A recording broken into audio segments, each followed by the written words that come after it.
चिंतन करो, क्योंकि वही भगवान श्री कृष्ण है। कहते हैं कि कुंती ने भगवान श्री कृष्ण से विपद मांगा था। क्यों मांगा विपद? क्योंकि भगवान अपने पास रहे और चिंता न रही उन्हें कि भगवान हमसे दूर चले गए। नहीं तो कुंती स्तुति में देखिए विपदा संतु न शाश्वत श्लोक लिखा गया है। वाह। तो इसलिए हमें भगवान से मांगना भी है, तो जैसे कि भजन कर कर तो ये भगवान हमें विपद दे दीजिए। जब हमें विपद आएगा तब हम तभी हम भगवान का स्मरण करते हैं। आजकल तो देखिए जब तक विपद नहीं आता, जैसे कि कोई गाड़ी ठोक देता है, हॉस्पिटल में होता है, 1-2 करोड़ चाहिए, अब तब भगवान का स्मरण करो, हे भगवान कुछ कीजिए। और हर समय अरे भगवान का तो कभी चिंतन कर लेंगे, और हम बूढ़े हो जाएंगे तब चिंतन कर लेंगे, पर बूढ़े होने से हम चिंतन नहीं कर पाएंगे। भजन करो मस्त जवानी में, बुढ़ापा किसने देखा है। प्रहलाद जी ने भी कहा है कि देखो दोस्तों, बुढ़ापे में भजन मत करो, भजन करना है तो जवानी में करो, क्योंकि बुढ़ापा में जब आएंगे, अब बुढ़ापा में भजन करने को कहेंगे, बुढ़ापा में दिमाग कैसा हो जाएगा पता नहीं। जैसे कि बुढ़ापा में हम भजन नहीं कर पाएंगे, कभी बैठेंगे तो मर गया राम राम ऐसे करेंगे। अब वहाँ पे जब करना है तो ऐसे चलते चलते करेंगे, कभी पैर दर्द करने लगे, हाय राम पैर दर्द कर रहा है। शांति से भजन करना है तो बुढ़ापा नहीं, जवानी में ना तो कमर दर्द करेगी ना तो पैर दर्द करेंगे। तो अब फिर ऐसे नारद जी ने भक्ति महारानी को समझाने लगे और कहने लगे कि देखो ये द्वापर त्रेता युग में भगवान को प्राप्त करना कितना कठिन था, अभी कलयुग में देखो। ऐसे कहने लगे। अब वहाँ पे भक्ति मेरा ज्ञान वैराग्य सोए हुए। अब कान में जाकर कहने लगे, अरे ज्ञान वैराग्य उठो, ज्ञान वैराग्य उठो। जैसे कि हम सुबह सुबह थोड़ा सा ऐसे उठते और फिर से सो जाते, वैसे थोड़ा उठते सो जाते। अब कान में जाकर अनेकों वेद वेदांत को सुनाने लगे। यहीं पे हमारे वेद महाराज जी भी बैठे हुए।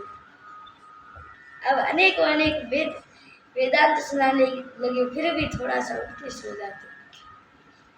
नारद जी एक चीज को भूल गए थे, चतुश्लोकी भाग में। अब तभी नारद जी बैठे, तभी आकाशवाणी होती है, देखो नारद, तुम्हें अगर इन दोनों को ठीक करना है तो ज्ञान यज्ञ क्या है वो जानो। अब नारद जी को क्या पता भाई। नारद जी अब दूसरे साधुओं से पूछने लगे, अरे महाराज जी ज्ञान यज्ञ क्या है। अब नारद जी को ये बात नहीं पता, इतने महान है तब भी नहीं पता। ऐसे कहकर भागने लगे सभी लोग। कभी आश्रम में जाने से पहले बाहर से गेट बंद करते, कोई बेसमेंट में छुप जाते, तो कोई तो पीछे के गेट से भाग जाते हैं। तो अब नारद जी बड़े चिंतित हुए और सीधा हमारे बद्री विशाल महाराज जी है, जो भगवान का स्वरूप लेकर बैठे हुए हैं अभी भी बद्रीनाथ में, तो वहाँ पे जाने लगे। जब चढ़ाई कर रहे थे तो सनकादिक ऋषि मिले। सनकादिक ऋषि को देखकर नारद जी क्या बोलने लगे, हरिशरणमेवं हि नित्यं येषां मुखे वच।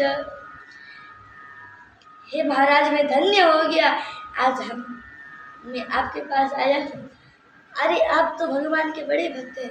क्या कहते हैं सनकादिक ऋषि, अरे हम नहीं हैं भगवान के भक्त, भगवान के भक्त तो महान आप ही हो। तब नारद जी रूप के साथ कहते हैं, अरे मैं क्या कहूँ, भगवान के भक्त असली तो आप लोग ही, क्योंकि हरिशरण में आपके मुँह से, आप लोगों के मुँह से जो हम बात करते हैं, अभी बात कर रहे हैं, आपके मुँह से नित्य हरिशरण निकलता रहता है। ऐसे कहने के बाद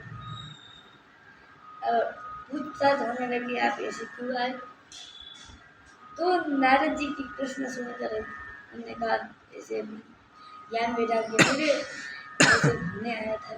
तो वो क्या कहते हैं, अरे आपको याद नहीं आ रहा एक चीज? नारद जी तो भूल चुके सब चीज। नारद जी ने कहा, बोला क्या?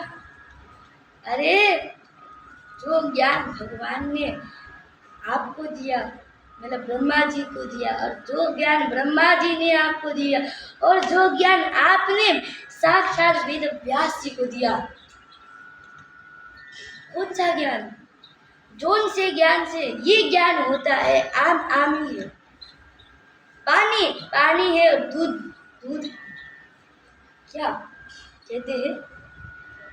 आपका चतुश्लोकी भागवत, श्रीमद् भागवत महापुराण। जब ये बात सुना तो नारद जी कहने लगे, भाग्योदयेन बहुजन असमर्जितेन। अरे महाराज, मैं धन्य हूँ, मैं धन्य हूँ।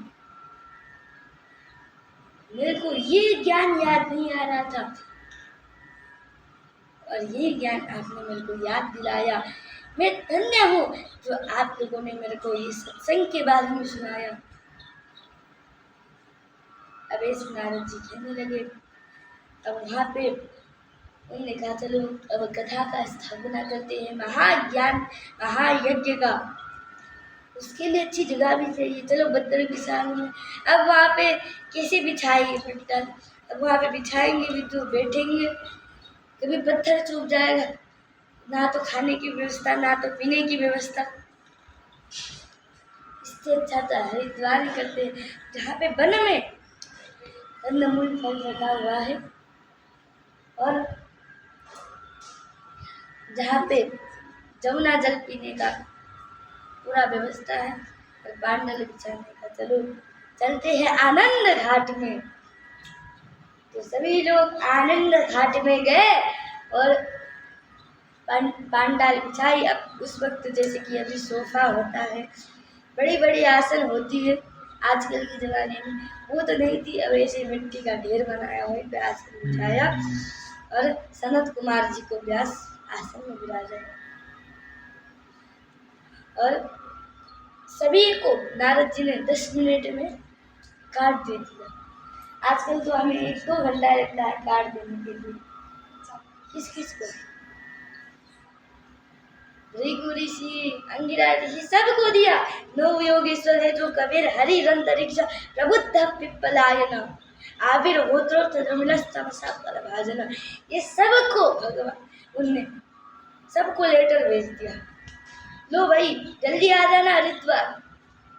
अब पांडाल में जितना बड़ा पांडाल था, उससे भी डबल ट्रिपल तो देवी देवता थे। कोई तो किसी के गोदी में बैठ रहा था महाराज। अब कहते हैं कि अब वहां पे कथा होने लगा, तभी कथा के बीच में साक्षात भक्ति ज्ञान और वैराग्य महात्मा में प्रकट हुए। बोले भक्ति ज्ञान वैराग्य की जय हो। क्या कहते हुए प्रकट हुए? भक्ति सुतौ तौ तरुणौ गृहीत्वा प्रेमैक रूपा सहसा विराजे, श्री कृष्ण गोविंद हरे मुरारे, नाथेति नामानि मुहुर्वदन्ति। श्री कृष्ण गोविंद हरे मुरारे ऐसे भजन गाकर प्रकट हुए। इसलिए हम जब महात्म्य में या भागवत कथा में प्रवेश करने वाले हो, तो हम श्री कृष्ण गोविंद हरे मुरारे भजन का आनंद लेते हैं। अब सभी वहाँ पे भक्ति महारानी ने कहा, हे सनत कुमार जी, हे नारद जी। नारद जी तो मुख्य श्रोता थे। उन्होंने कहा, मैं कहाँ पे बैठूं? यहाँ पे तो पांडाल में कोई जगह ही नहीं है, यहाँ पे तो पूरे देवी देवता भरे। उन्होंने कहा, तुम सभी भक्तों के हृदय में बैठे जाओ।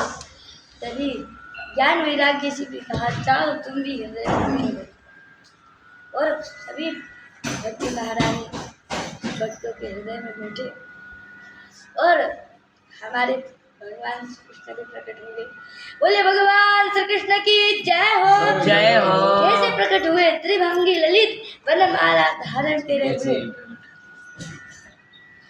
तो अभी कथा श्रवण कराने लगे नारद जी। प्रश्न पूछने लगे। चलो नारद जी को प्रश्न पूछते देते। आज की कथा को ये विश्राम करते हुए धुंधुकारी को